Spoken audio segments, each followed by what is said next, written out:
Ayan. So isang Yumstastic na hapon, our Yumstastic cuties mula Luzon, Visayas at Mindanao. Welcome sa inyong DepEd Itulay Online Tutorial Program. Ito ay handog sa inyo ng Department of Education sa pangunguna ng Educational Technology Unit. Hayaan nyo kaming samahan kayo sa isang makabuluhang pag-aaral sa hapong ito. Kaya naman humanda na at sumamang saliksikin ang hiwaga ng humanidades at agham panlipunan. Welcome sa inyong DepEd Itulay Online Tutorial Program.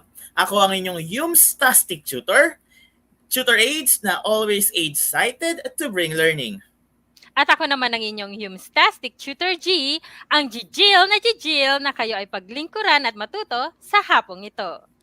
Sa subject ng philosophy, papalawigin natin ang ating kaalaman sa larangan ng filosofiya because We learn we create and we think.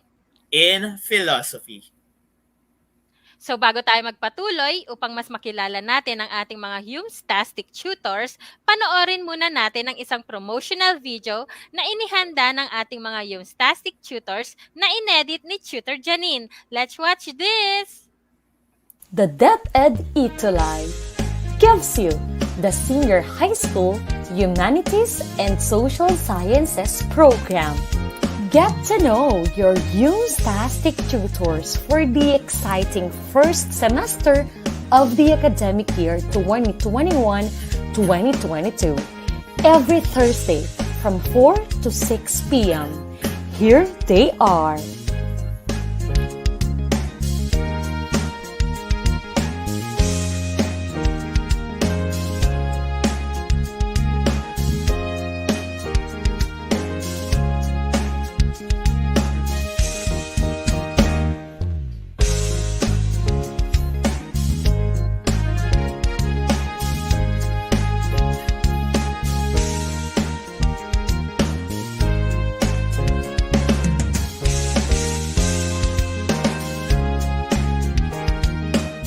Halika na at matuto sa iyong Humstastic tutors ngayon. Humanda at sumamang saliksikin ang hiwaga ng humanidades at agham panlipunan. Laging tandaan, ikaw ang best tuwing Webes. Sa tulong ng teknolohiya at maging ng social media, paaralan ay kusang lalapit sa iyo. Sulong edukalidad, supuin maling impormasyon, katotohanan nating ituro, paunlarin.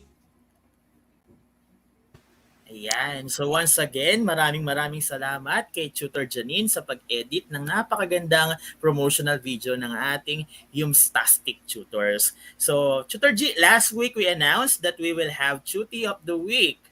Siya yung tuty na nagpakita ng galing sa pagiging active sa pagsagot ng mga activity at nakilahok sa ating buong discussion last week.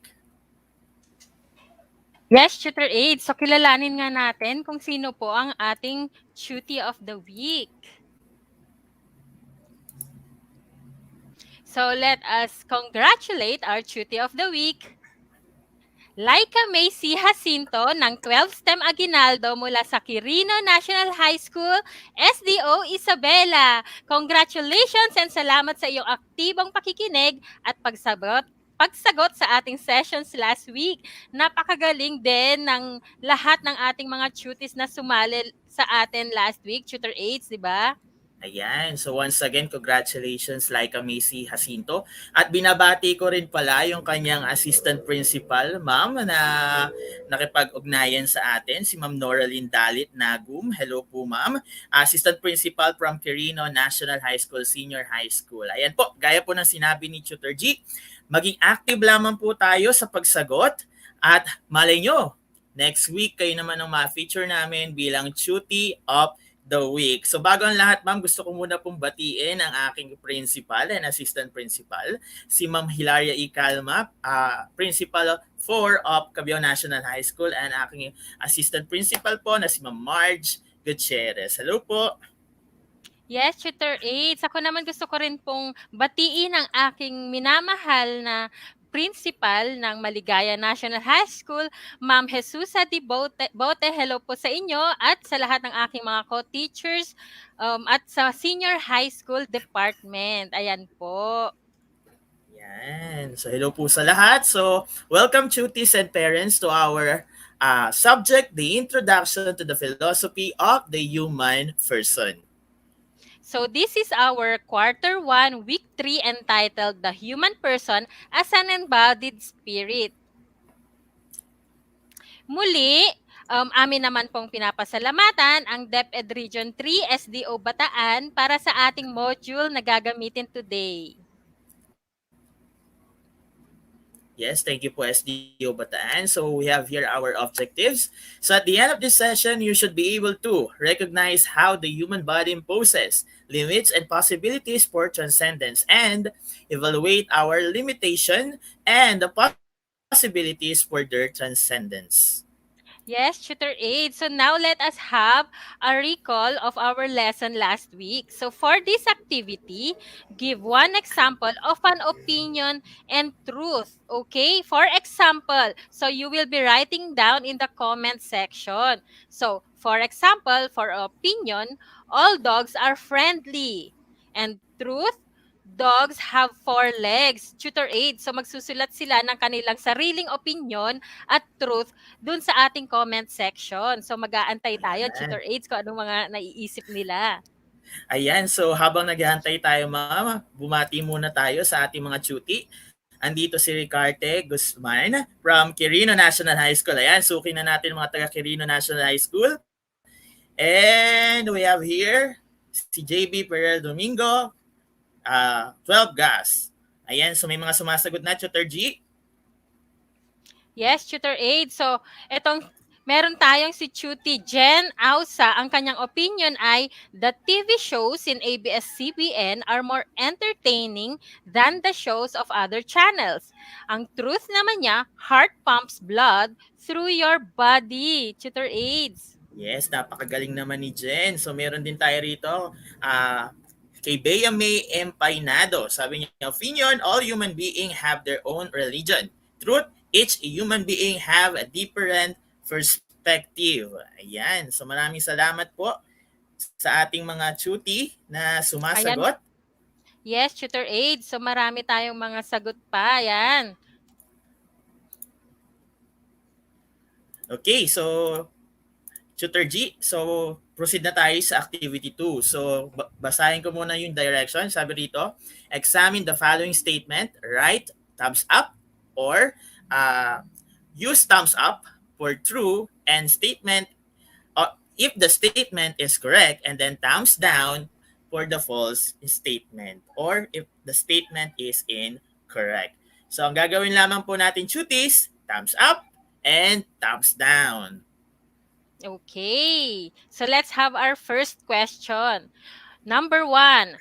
Man is superior in all aspects as against other existing beings. Is it a thumbs up or thumbs down? True or false? Write your answer in the comment section with the number of your answer. Okay. So marami pa tayong sumasagot, Tutor Aid, sa ating activity 1, ay sa ating activity 1 na truth and opinion. So ayan, may mga sumagot na, Tutor Aid, sa ating first question. So si Samantha Kapatoy, ang answer niya ay thumbs down. Meron ding mga nag-answer ng thumbs up. Ano nga ba ang tamang sagot, Tutor Aid? So ang tamang sagot, guys, ay thumbs down. Okay, very good, guys.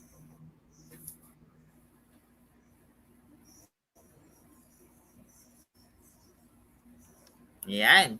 So next number, Tutor G, loving someone is an example of transcendence.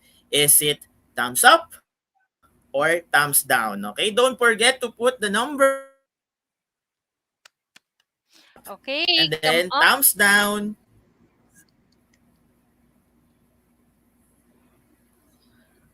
Ayan, so may mga nagsasagot pa rin, Tutor G, sa number 1. Yes, Tutor Aids. Ayan. Bibigay muna nila mga sagot nila, Tutor Aids. Ayan. So, huwag kalimutan po. Ayan, marami pa rin sumasagot sa number 1. Very good. Okay, hinihintay na natin yung sagot para sa number 2. Pakilagay yung number 2 and then yung sagot. Okay, may sumasagot pa rin kanina, Tutor G, sa opinion and truth. Ayan. So, mayroon nang sumagot sa number 2. Sabi ni Junmel, thumbs down. Sabi ni Josim, ayan, thumbs down. Sabi ni Marian, thumbs down. Ano nga ba ang correct answer, Tutor G? Correct answer is thumbs down. Okay. Very Okay. good, Chutis. Very good, Chuti. So we have our number 3. Okay, for number 3, knowing and understanding oneself is also an example of transcendence. Is it a thumbs up or a thumbs down? Ayan. So, ang dami nating mga kasali ngayon, tutor aids. So, may 79 na tayong mga tuties na naka-join sa atin ngayon. So, thank you for joining us. Ayan, ang dami pa pong sumasagot sa ating number 2 question, tutor aid. So, very good guys. Salamat sa inyong pagsali sa ating mga activities. Okay, we have an answer for number 3. We have Josim Yap Gabriel. His answer is thumbs up. Okay, marami nag-answer ng thumbs up. Meron ding nag-answer ng thumbs down. Ano nga ba ang tamang sagot, tutor aids? So, ang tamang sagot ay thumbs down. Okay. Yan. Umuulan tayo ng comments. Napaka-active Yes. ng ating mga tuties ngayong araw na to. Okay, number 4. Okay, so all limitations of man prevents man to have a meaningful existence. So again, all limitations of man prevents man to have a meaningful existence. Ano ito, tuties? True or false? Thumbs up or thumbs down? Okay, pakilagay ang number and then yung emoji natin na thumbs up and thumbs down. Ayan. Ayun, may nakita na ako sumagot ng number 4, si Samantha Grace Kapatoy. And then we have Jan Alan Liwag, thumbs up. Lorraine de Guzman, thumbs up. Ayan, maraming sumasagot ng thumbs up. So ano nga ba ang tamang sagot, Tutor G? Ayan, thumbs up. Very good, Tutis. Okay, for the last question, man is responsible for all his limitations. Is it a thumbs up or a thumbs down? Comment your answers in the comment section. Ayan, tutor aids. Marami pa rin tayong humahabol sa number 4. Okay, naghahalo ang thumbs up at thumbs down natin. Ayan. Sige lang. Answer the questions, guys. Okay lang yan. Sagot lang tayo. Okay, meron na po tayo nag-answer ng number 5. Si Princess Maluyot Traya. Ang sagot niya ay thumbs up. So, marami na pa tayong nag-thumbs up. Ano kaya ang tamang sagot, Tutor 8? Ang tamang sagot, guys, ay thumbs down. Okay. Thank you for the answers, guys. Yan, so maraming salamat sa ating mga tuties na talaga naman napaka-active ngayong araw na to. So, ganyan lang, araw-araw or lagi, weekly, ganyan tayo para masaya ang ating talakayan. Okay? So, next, we have our lesson 3, the human person as an embodied spirit. So, Tutor G, what do we mean by embodied? So, according to Merriam-Webster Dictionary, embody means to give a body to a spirit or to represent in human or animal form. Embodied therefore means something is given concrete form, materialized, or incorporated to a body. Yes, tutor aid. So again, for something to be embodied, it must be perceptible or yung napapansin ng katawan. Napapansin ang katawan. So naiintindihan ng ating isipan na kapag embodied ang isang bagay, meron siyang konkretong hugis. Yun nga yung sinabi natin, concrete form, materialized, or incorporated to a body. Okay. So now, let us talk about spirit. So what is a spirit? So likewise, Merriam-Webster's dictionary defines spirit as an animating or vital principle held to give life to physical organisms. So among the terms used to mean spirit are soul, psyche, mind, and atman, tutor aids. Ayan, Tutor G. So, ang spirit, alam naman natin yan sa Tagalog ay spirito. Okay, Tutor G? So, ito ay isang vital principle, sabi rito sa Merriam, na nagbibigay buhay sa isang physical organism. So therefore, pag walang spirit, parang ang tao or mga organism ay wala na ring buhay. So parang source of life natin ang spirit. So ayan yung mga other term for spirit. Ayan, Tutor G. And then, okay. So in a similar fashion, it refers to the characteristics of a person that is considered as being separate from the body and that many religions believe continue to exist after the body dies. Yes, tutor aid. So again, kapag sinabi nating espiritu, napapabilang dito yung mga katangian ng tao na nakahiwalay sa kanyang katawan. So madaming relihiyon ang naniniwala na ang espiritu natin ay patuloy na umiiral kahit na ang katawan natin ay patay na, tutor aids. So ayun. So what do we mean then by embodied spirit? So when we say embodied spirit, we are referring to a spirit, an immaterial entity having a body. It means that a spirit is incarnated or incorporated to a body. However, embodied spirit in the context of philosophy refers to the inseparable union of the body and the spirit, tutor aids. Ayan. So sabi nga natin when we say embodied, ito yung daladala natin or meron tayo. And when we say spirit, ito yung nagbibigay sa atin ng buhay. So sabi rito, Tutor G, in philosophy, ang context ng embodied spirit is inseparable union of the body and the spirit. Meaning, hindi pwedeng paghiwalayin yung body ng tao at yung spirit ng tao. Yes, tutor aids. Then, likewise, sabi rito, both are also integrated in this sense. We do not only exist physically but spiritually. Our actions, feelings, and thinking do not only affect our physical body but also our spiritual nature. Embodiment thus enable us to do and experience all the things that makes us human person. Yes, tutor aid. So magkasama ang ating body and spirit. So lahat ng actions natin, nararamdaman at iniisip ay hindi lamang nakakaapekto sa ating katawan, pero pati na din sa ating espiritu. Kaya pag sinabi nating embodiment, ito ay nagbibigay kakayahan sa atin upang magawa natin ang mga bagay na sabi na nga natin, makes us human, tutor aid. So next Yes. we have the idea of man is a limited being. So it is an acceptable idea that human beings are higher in nature than other existing beings like animals and plants. So man does not only eat, grow, and feel, but also think, understand reality, and is able to create relationships with other people, tutor aids. Ayan, tama ka, Tutor G. So alam naman natin na ang human is the highest form because hindi lang tayo tulad ng animals na kumakain, lumalaki, but we know how to think, we know how to understand reality, and we know how to create relationship. But according here, man is a limited being. So hindi lahat kayang gawin ng human. Example, may mga animals na mas superior sa tao. Meron silang kakayahan na makakita sa dilim, malakas yung pang-amoy, malakas yung pandinig. And also, may mga tao rin tulad natin, hindi tayo pwedeng makapunta sa isang lugar ng parehas ng time kung hindi tayo gumagamit ng sasakyan. Hindi tayo pwedeng makipag-communicate from our relatives sa abroad or sa ibang lugar na hindi tayo gumagamit ng cellphone. So yun, Tutor G, yung mga limitation na yun ay parang sinusuplayan nila in terms of technology. So hindi tayo makakapag-stand alone without the use of technology. So man has a limitation. And then although man is limited, man can overcome his or her limitation.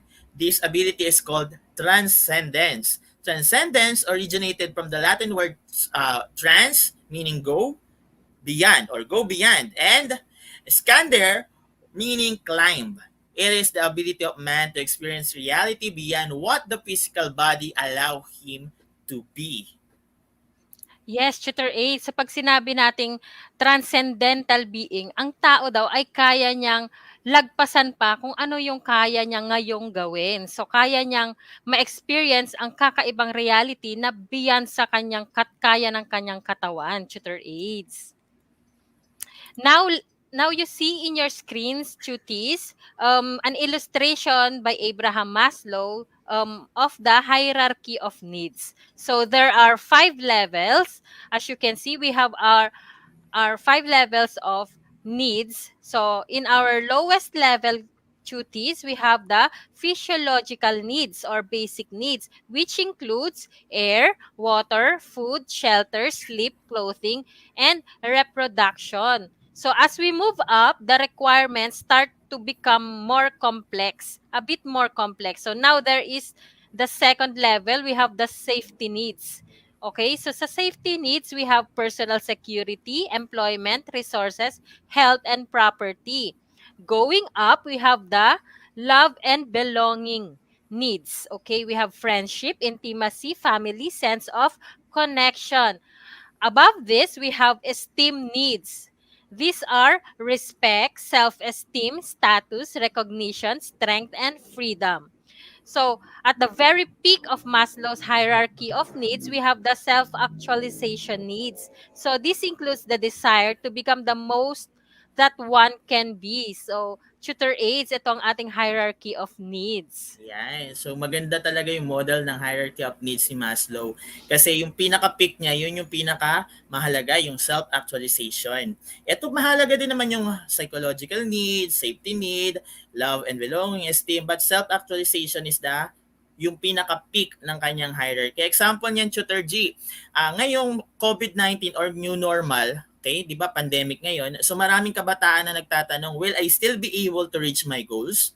Will I still be able to graduate from or and become a doctor or an engineer? Okay? Yung fulfilling nung kanilang mga dreams is pumapasok dyan yung transcendence na nag-aalaw sa kanila na despite the physical and material challenges okay, na kinakaharap nila ngayon during the pandemic, they have the right and they can still attain the self-actualization like Maslow's hierarchy of needs.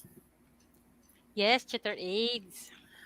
Okay, Tutor G. So we're going to have the life stories of transcendental existence. Ayan. So the first one we have Nick Boygage. Okay? No, Nick Boygage is famous for his inspirational speeches. He was born without limbs in his body. However, instead of letting his disability deter his everyday life, he took it as a challenge, using it to change millions of lives with the same faith that kept him going. Yes, tutor Ace. So itong si Nick become a world-renowned speaker. So also, he is a best-selling author. He is also a coach and entrepreneur. So, Nick faced tremendous obstacles. So, dahil nga wala siyang mga limbs, wala siyang mga kamay, wala din po siyang mga paa, pero meron siyang pamilya, nakapag-asawa siya at may anak na rin po siya. So, before, he was being bullied at school at takot para sa kanyang future. But now, he has a purpose in his life.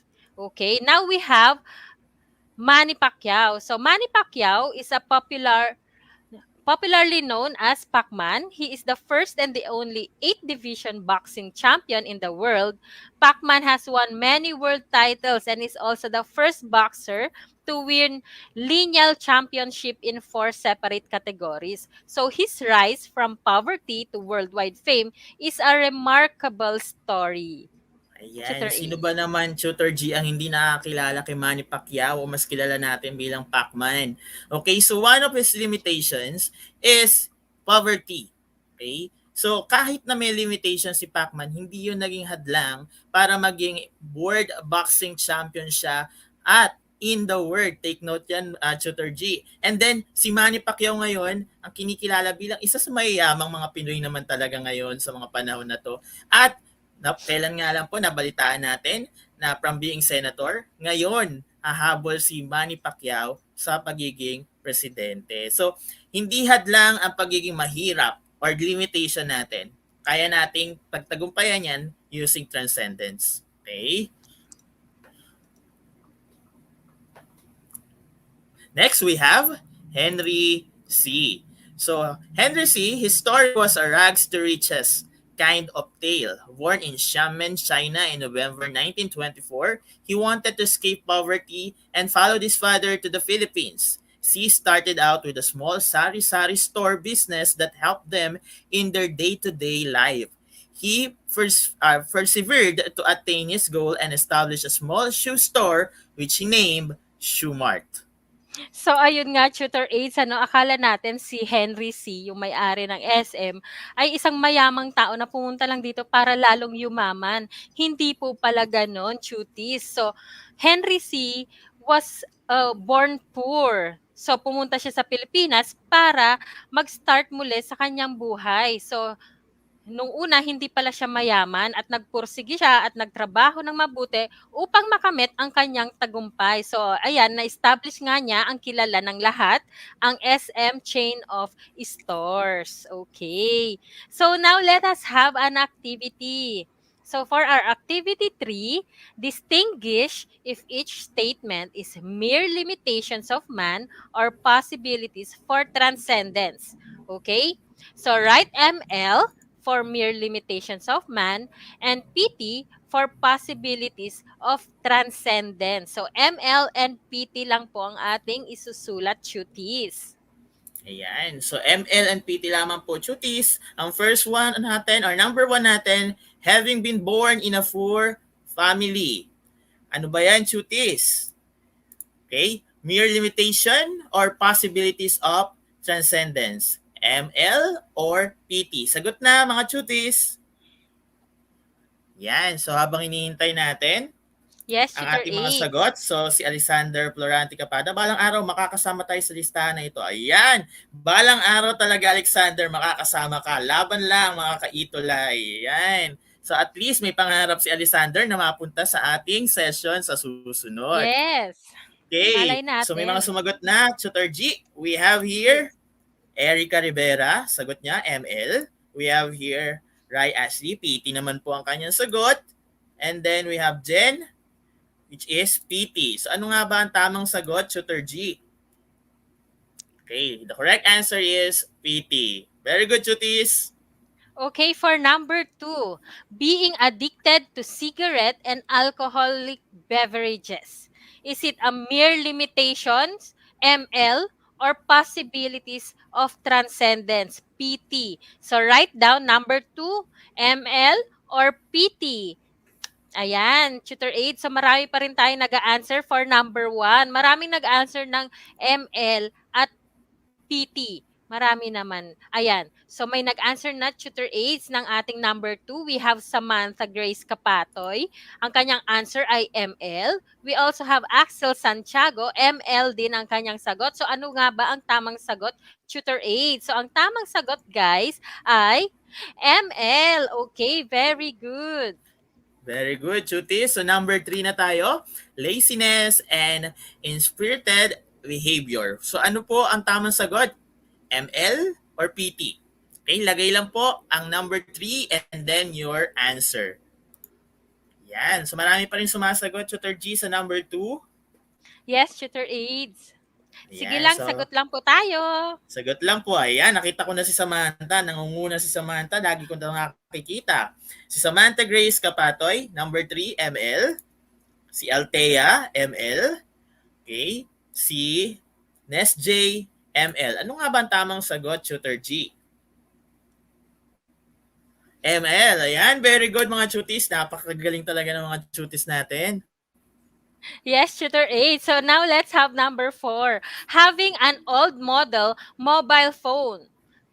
Is it mere limitations or possibilities of transcendence? ML or PT for number 4? Ayan. So, cuties, let us answer our number 4. So, marami pa rin po tayong sumasagot ng number 3. Ayan, meron din nag-answer ng MLT. Naghalo ang kanyang Halo, ML at Tutor G. PT. Yes. So, yan, si Samantha Grace Kapatoy ay nag-answer na rin ulit, Tutor Aids. Ang answer niya ay PT. Okay, si Erica din po, ang answer niya ay PT. We also have Lorraine, ang answer niya ay ML. Ano nga po ba ang tamang sagot? Ang tamang sagot, guys, ay ML. Okay. Ayan. So, last number na tayo, Tutor G. Number 5, slow to understand things. Ayan, cuties, ilagay ang number and then PT or ML lamang po ang ating isasagot. Okay, wag po natin kalimutan ilagay yung number para hindi po tayo malito kung anong number ang sinasagutan. Ayan, nakakita na ako ng sagot, Tutor G. We have here J. Mark Salvador, PT ang kanyang sagot. We have here Jan Alan Liwag. Okay, PT rin ang kanyang sagot. Jan Ahern, ano, MII. Ayan. And last one, si Jen, PT. So ano nga ba ang tamang sagot, Tutor G? Okay, the correct answer is PT. Very good, Chutis. Napakagagaling talaga ng ating mga Chutis. Yes, Tutor Aid. So now let us give our summary of our lesson today. So today we learned about the two characteristics of the human person. So these are the human person has limitations and the human person has possibilities for transcendence, Tutor Aids. Ayan, so dalawa ang ating summary, ma'am. So we have a human person has limitation. Ayan yung mga dapat natin tandaan, and human has the possibilities to transcend. So even though we have limitation, we have the possibility to transcend. Okay? Yes, So Tutor Aids. okay, next, ma'am. So we're going to have our assessment. So we're going to write ST for short-term goal and LT for long-term goal. Example, what are your short-term and long-term goal? Example po natin, buy a new shirt, that is ST. Travel to Hawaii, that is LT or long-term goal. Yes, Tutor Aids. Ayan. Yan, so So wag hintayin natin natin. kalimutan yung ST at LT sa ating pagsulat kung ano yung ating short-term goal, ST ang ilalagay natin at long-term goal, LT ang ilalagay natin. So answer lang tayo, cuties. Ayan, so may nakita na ako, Tutor G. Okay, so I will take a 4-year course in college. That is ST. LT niya, I want to be an accountant. Ayan. Yes. Si Casey Lynn Macaraeg Belano, sabi niya, ST, reading 5 chapters of the Bible a day. And maganda yan, Casey Lynn. And then, long-term goal niya, get a degree. Okay, very good, cuties. Ayan. So maraming sumasagot. So na-check namin yan, Chutis. Maraming salamat sa pagpa-participate.